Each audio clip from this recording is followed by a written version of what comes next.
Sydney's 9 p.m. New Year's Eve fireworks display has received mixed reviews, with some viewers slamming the ABC and the City of Sydney for its woke theme.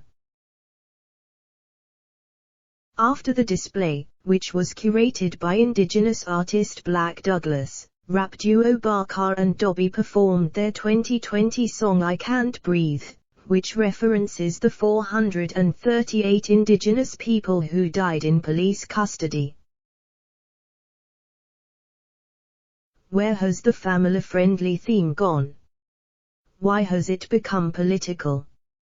The kids wanted to hear some good music before bed, how disappointing, one viewer wrote on Twitter. ABC TV Kids Early NYE was good until they were forced to watch 3 minutes of history before they were allowed to watch the most depressing and dark kids fireworks ever. Leave it between the adults. However, it wasn't all negative online, with some praising the 9 p.m. fireworks. Loving the First Nations focus of the 9 p.m. fireworks and entertainment curated by Black Douglas, one wrote.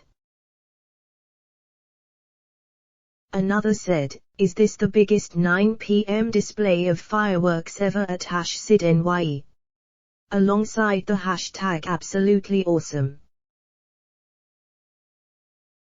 When introducing the 9 p.m. fireworks, Douglas said while referring to the Sydney Harbour Bridge, "We are taking over one of the most famous icons on the planet.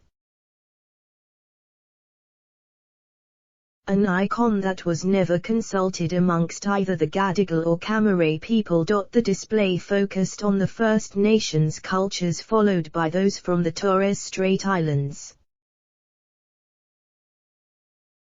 Music for the fireworks display was an Indigenous-themed soundtrack.